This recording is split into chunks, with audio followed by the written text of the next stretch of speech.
see a bunch of them in the second part of our tour. Okay, now we're inside the Air Force Base, and this east part of the base is the AMARG area.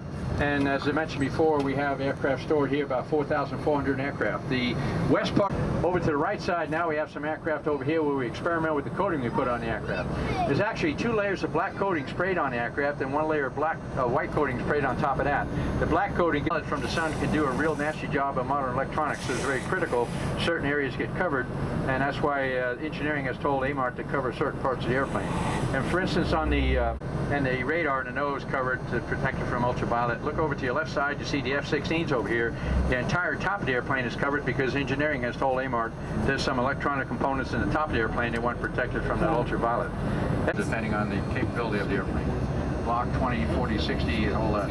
Over to the right is some 130s. Here we have a Royal Norwegian Air Force 130 that apparently was given to AMARG for storage. A version of the A-10, they gave it a rebuilt wing, which extends the flying time on the basic airframe of the A-10 from about 8,000 hours up to about 16,000 hours. Boeing is also building some new wings for the A-10, so the A-10 is going to be kept around for quite a while. At least that was the plan up to a couple of months ago. We don't know what the rest of the future of the A-10 will be. The 130s on the right, many of these have 4-bladed engines. The original 130 had 3-bladed engine. New 130s, the new ones coming right out of the factory, you have up to 5 blades and up to 6 blades as they increase the power on the containers. You put a jet engine in that container, gives the engine protection from these for the engine walls and storage and also in transit. And it can also pump nitrogen in one end of the container for most of the air out the other end, and that gives the engine more of a corrosion-free environment in sitting in nitrogen more than in just outside air. More of these 130s over here. The 130s are getting a bigger number every time they come out here. They probably soon are going to replace the F-4s as the number 1.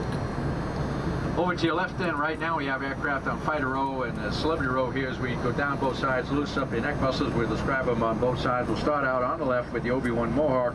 Army reconnaissance vehicle used in Vietnam, allows for visual observation. Also later models had radio intercept capability. That is, they could take a directional bearing enemy radio transmission. You had 2 aircraft aloft, each take a directional bearing enemy radio. Where the direction lines would intersect would be the location of the North Vietnamese or Viet Cong using their radio. Back to right, S-3 Viking, anti-submarine patrol aircraft coming off an aircraft carrier. For 40 years did anti-submarine patrol work for the Navy. Also later on given anti-ship weapons, modern weapons. They could be launched over the horizon, take wing to illuminate enemy subs at night. If they found enemy subs in a combat wartime situation, they could drop bomb theft charges, magnetic homing torpedoes on those enemy subs. Back to the right now, we have coming up on your right a C-1 Trader. This is a carrier onboard delivery aircraft. If you're going to visit an aircraft carrier, you go to the Navy land base, get on the COD airplane, carrier onboard delivery, and that would fly you out to the carrier. When your visit's over, you get back on a COD airplane and fly back to Navy land base. Therefore, tighter turning radius, so it can turn inside the enemy aircraft, turn and then shoot it down. If they want more speed, retract the wings to the back, which reduces the drag and increases their speed. The radar intercept officer sitting behind the pilot has an outstanding radar to work with that can show many different targets, can track and lock on 6 different targets simultaneously, and shoot a Phoenix missile to destroy an enemy aircraft over 100 miles away, which coincidentally is the distance from Tucson to the city of Phoenix. Back to the right now, evaluation teams around from base to base. I used to fly that back in 1840.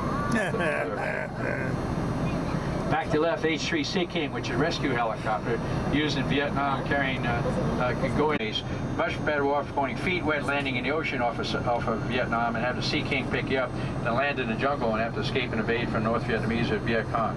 Next on the left, H-2 Sea Sprite, utility helicopter used in the waters of North Vietnam and the harbors of North Vietnam, dropping sensors in the harbors of Vinh Harbor, Haiphong Harbor, later on used in anti-submarine warfare. You see the red? They would have had a long cable coming out the back of the helicopter going down to the water. At the other end of the cable, a special sled. They pull that sled through the water, trying to identify and explode enemy mines that would take off from an aircraft carrier, fly several hundred miles in front of, to the side, as the rear of the carrier fleet, as necessary, provided extended radar coverage and command and control, much in excess of the shipborne radars. And these were used in command and control in Iraq War I, taking Navy Navy attack airplanes out to the firefights with their radar control. Still on your left now, we have the A-3 Sky Warrior, which is an aircraft developed for the Navy as a nuclear bomber to come off of an aircraft carrier in a World War III situation. It was a conventional bombing aircraft, Also used as a reconnaissance aircraft. Also some of the A3s modified to become tankers. Tanker versions had tanks in the back, had hose that could extend out behind the aircraft so they could provide refueling for other Navy fighters coming attack airplanes. Cargo, a little outpost in the middle of the jungle somewhere. You have a Green Beret base out there or Marine Recon base out there. If they have a strip of dirt out front, the 130 can land on a strip of dirt, deliver the critical cargo to keep the bases operating.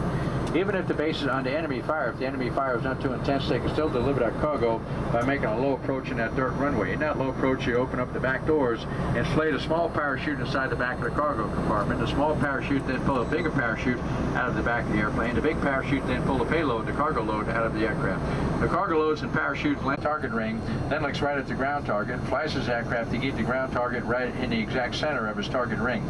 A computer on board the aircraft figures out the actual airspeed, angle of attack, and altitude of the aircraft. And instead of the pre-programmed airspeed, angle, and altitude, to compute the optimum release point. Also, aircraft shot down 90% of Iraq Air Force in Iraq War I. Outstanding aircraft, but built in the mid-80s and going to be replaced now by a new Air Force fighter coming out today called the F-22 Raptor. On the right now, we have the other aircraft in our cargo ship fly-off, the McDonnell Douglas. The exhaust of the 4 jet engines underneath the wings in those flaps, giving it added lift during that approach and that landing. Neither one of these aircraft got a production contract, which is kind of a shame because they both had unusual features, but some of the design features on these were incorporated into a C-17, a cargo airplane the Air Force is flying very successfully today in Iraq and Afghanistan. Back to the left now, F-100, the first supersonic Air Force aircraft in level flight. Very good fighter bomber in Vietnam, probably the predominant in-country fighter bomber during most of the mid-years of the Vietnam War.